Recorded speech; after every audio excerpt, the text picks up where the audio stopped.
Adik.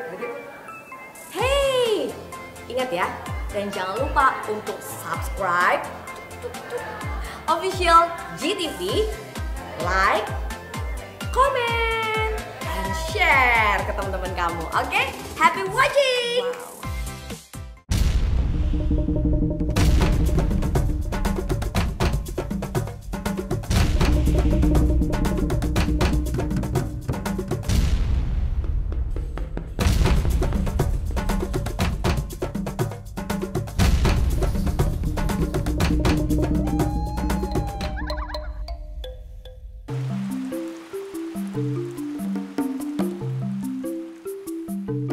Sebagai salah satu kabupaten yang baru terbentuk, Waikanan memiliki potensi alam yang sangat kaya. Karet merupakan salah satu tanaman industri yang hingga kini masih menjadi andalan hasil perkebunan di wilayah Kabupaten Waikanan.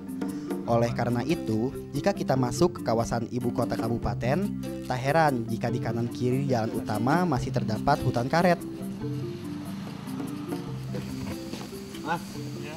lagi ngapain tuh? Nyadap ya? Iya. Ini biasanya seminggu berapa kali sadap? 2 hari sekali. 2 hari sekali ya? Satu kali sadap itu biasanya ntar sore diambil kan getahnya? Iya. Nanti sore ya? Berapa kilo tuh mas dari seluas kebun ini? Sekitar 25-30. 30 kilo ya? Banyak juga ya, sehari itu. Iya. Ayo mas, lanjut mas, makasih.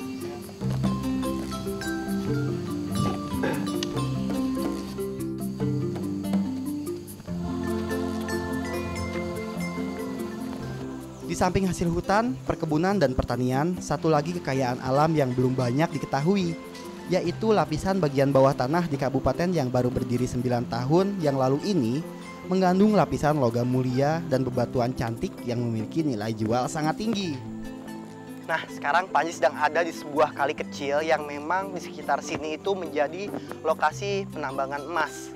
Karena memang ada banyak titik-titik di mana urat-urat emas itu berada. Dan ada beberapa penambang emas yang memang mudah kita jumpai di daerah sini. Selain itu, daerah ini juga merupakan daerah yang masih liar ya. Masih bisa menjadi habitat satwa-satwa liar. Jadi Panji akan mencoba berpetualang di sini sambil mencari untung-untungan nih. Siapa tahu Panji bisa nemuin emas di sini. Kan lumayan. Yuk. Untuk menuju lokasi yang banyak sekali mengandung lapisan logam mulia dan bebatuan cantik, memang butuh perjuangan. Saya pun harus melintasi hutan beti-beti.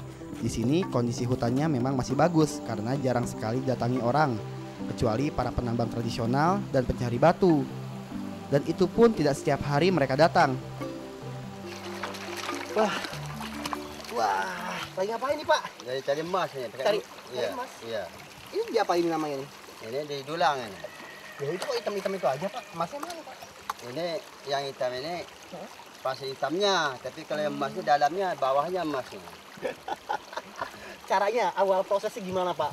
Mulai dari penggalian terus sampai jadi seperti ini gimana caranya? Iya, itu di skop dulu, di situ, di skop, di dulang, dites. Kalau ada isi teruskan kerja. Kalau nggak ada ya berhenti, cari lain. Cari yang tempat lain ya Pak ya? Cari yang isi. Ini masih ada isinya Pak semua Pak? Masih yang di isi. Ada isi. Oke. Ya. Oke lah kalau gitu. Makasih ya Pak. Ya.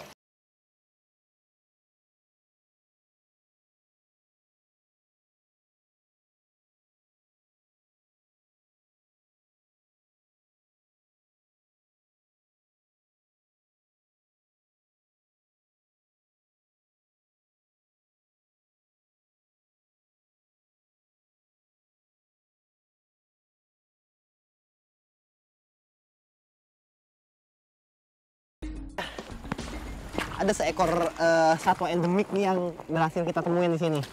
Ini kura-kura matahari. Lihat, bagian tempurung bawahnya ini beda banget sama bagian tempurung kura-kura ceper ataupun kura-kura pipi putih. Yang satu ini, bagian di tempurung ini, tempurung bawahnya itu agak sedikit ini ya, kayak ada lekukan. Kayak ada lekukan dan kaki-kakinya juga punya kuku yang tajam. Makanan kura ini selain dia memakan ikan-ikan kecil, dia juga memakan tumbuhan-tumbuhan muda kayak pucuk-pucuk dedaunan ataupun rumputan. Kura-kura yang berukuran tidak terlalu besar ini merupakan reptil yang memiliki ciri khas dan mudah dikenali, yaitu rumah atau batok keras di punggungnya. Sebenarnya batok kura-kura terdiri dari dua bagian. Bagian atas yang menutupi punggung disebut kerapas, sedangkan bagian bawah atau ventral melindungi perut disebut plastron. Dan yang perlu diketahui, kura-kura merupakan jenis reptil berumur panjang, yaitu bisa mencapai ratusan tahun. Oke, yuk kita lanjutin lagi yuk.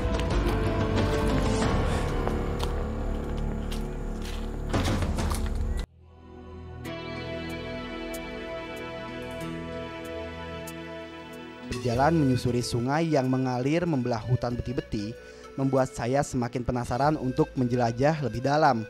Karena saya yakin di dalam hutan sana pasti lebih banyak lagi kehidupan aneka ragam satwa yang bisa saya temui. Jika musim hujan seperti saat ini, warna air sungai menjadi keruh dan aliran airnya pun lebih deras.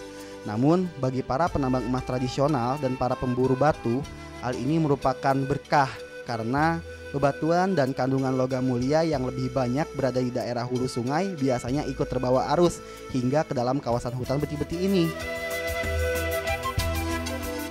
Sebuah jejak telapak kaki satwa yang masih tampak jelas di atas pasir pinggir sungai membuat perhatian saya yang sejak tadi fokus ke arah bebatuan menjadi berpindah ke yang satu ini.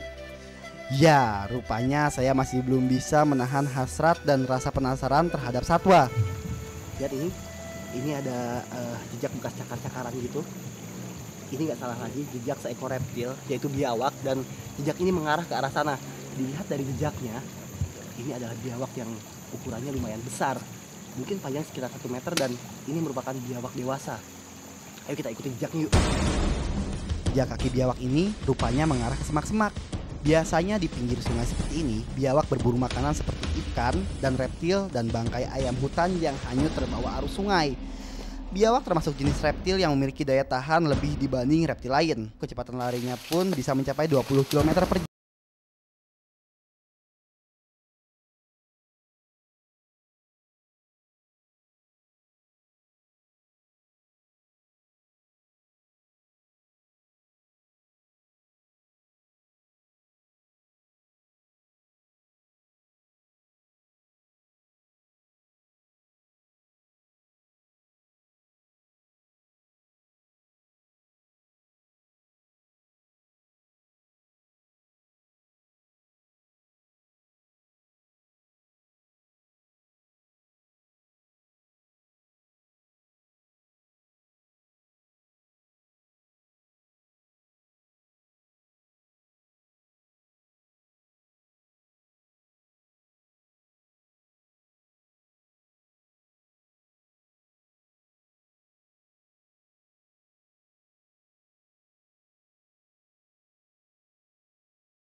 Nah, coba lihat dari dekat.